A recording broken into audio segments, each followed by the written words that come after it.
தமிழ்நாடு விவசாயிகள் சங்க மாநில செயலாளர் சுவாமி நடராஜன் இணைப்பில் இருக்கிறார். வணக்கம் சுவாமி நடராஜன். இன்றைக்கு 75,000 ரூபாய் வரை பெற்ற பயிர்க்கடன் பெற்ற விவசாயிகளுக்கு 100% பயிர்க்கடன் தள்ளுபடியை முதலமைச்சர் விஜய் பிறப்பித்திருக்கிறார். இதை நீங்க எப்படி பாக்குறீங்க? இல்ல, அவங்க ஏற்கனவே அறிவித்ததுல இந்த அறிவிப்போது ஒரு சிறு முன்னேற்றம், அவ்வளவுதான். ஆனா அவங்க தேர்தல் காலத்துல கொடுத்த வாக்குறுதி 5 ஏக்கருக்கு கீழே உள்ள விவசாயிகள் வாங்கியிருக்கக்கூடிய கடன் முழுவதும் தள்ளுபடி, 5 ஏக்கருக்கு மேல வாங்கியிருக்கக்கூடிய விவசாயிகளுடைய கடன் 50% தள்ளுபடின்னு சொன்னாங்க. அந்த வாக்குறுதியை நிறைவேற்றுங்கன்னு தான் தொடர்ந்து விவசாயிகள், பல விவசாய சங்கங்கள் அரசை வலியுறுத்திட்டு இருக்கிறோம். ஏற்கனவே தொடர்ந்து போராட்டம் பண்றோம். வரக்கூடிய 22ஆம் தேதி சென்னையில கூட்டுறவு தலைமை அலுவலகத்தின் முன்னாடி தொடர் போராட்டத்தை நாங்கள் அறிவிச்சிருக்கிறோம். இந்த சூழல்ல இன்னைக்கு 25,000 வரைக்கும் கடன் வாங்கியிருக்கவங்க தள்ளுபடி, அதற்கு மேல உள்ளதுக்கு 35,000 உண்டி தள்ளுபடிங்கிறது ஒரு சிறிய முன்னேற்றம் தான்.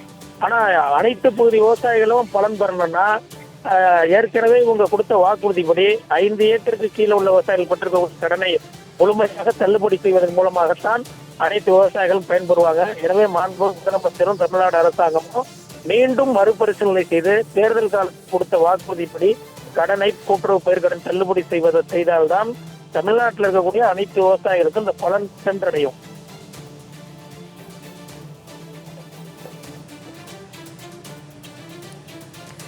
சுவாமி நடராஜன், ஏற்கனவே 50,000 ரூபாய் வரை மட்டுமே முழு தள்ளுபடி வழங்குவது தேர்தல் அறிக்கையோட முரண்பாடு ஏற்பட்டது அப்படின்னு விவசாயிகள் போராட்டத்தில் ஈடுபட்டாங்க.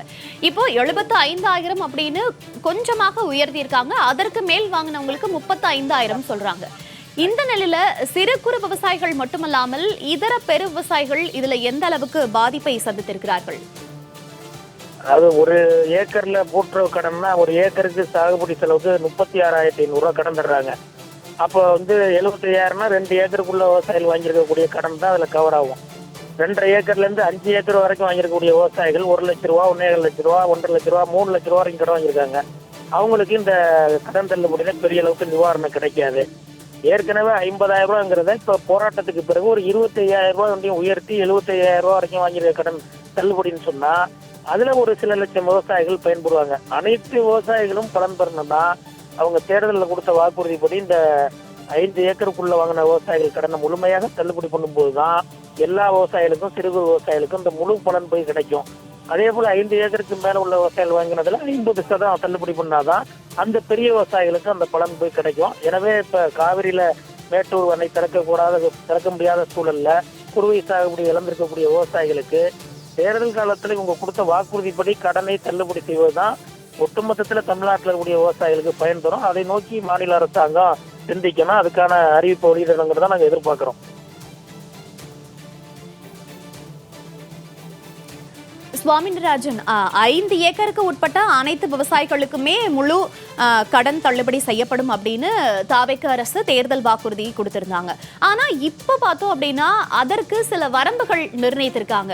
இது விவசாயிகள் மத்தியில எந்த மாதிரியான ஒரு தாக்கத்தை ஏற்படுத்துது? விவசாயிகள் தொடர்ந்து அவங்களுடைய கோரிக்கைகளை முன்வைக்க அரசுக்கு அழுத்தம் கொடுக்கறதுக்கான வாய்ப்புகள் இருக்கா? நிச்சயமா ஏற்கனவே உங்க அறிவிச்சதுல அதுல திருப்தி அளிக்காததுனாலதான் தமிழ்நாடு முழுவதும் அங்கங்க விவசாயிகள் போராட்டம் நடந்துகிட்டு இருக்கு. நீங்க தேர்தலில் கொடுத்த வாக்குறுதிப்படி கடனை தள்ளுபடி பண்ணணுங்கிற வலியுறுத்தி தமிழ்நாடு பூரா போராட்டம் பண்ணிட்டு இருக்கோம். வரக்கூடிய 22ஆம் தேதி சென்னையில இருக்கக்கூடிய கூட்டுறவு பதிவாளர் அலுவலகத்துல தொடர் போராட்டத்தை நாங்க அறிவிச்சிருக்கிறோம்.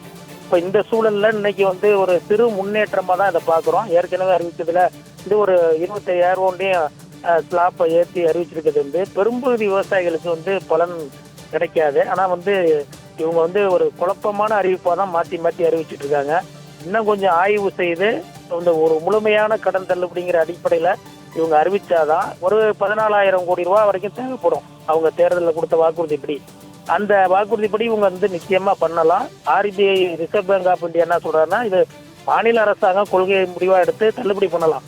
அடுத்த மார்ச்சுக்குள்ள அந்த பணத்தை கூட்டுறவு வங்கிகளுக்கு சம்பந்தப்பட்ட மாநில அரசு வழங்கணும்னு தான் சொல்லியிருக்கு. அவங்க தள்ளுபடி பண்ணலாம் சொல்லக்கூட, தள்ளுபடி பண்ண முடியாதுன்னு சொல்லல. எனவே மாநில அரசாங்கம் மீண்டும் பரிசீலனை பண்ணி அனைத்து விவசாயிகளும் பயன்படக்கூடிய வகையில் உங்க தேர்தலில் கொடுத்த வாக்குறுதிப்படி தள்ளுபடி பண்ணணுங்கிறது தான் நாங்க எதிர்பார்க்கிறோம். நிச்சயமாக இணைப்பில் உங்களுடைய கருத்துக்களை எங்களோடு பகிர்ந்து கொண்டமைக்கு நன்றி திரு சுவாமி நடராஜன்.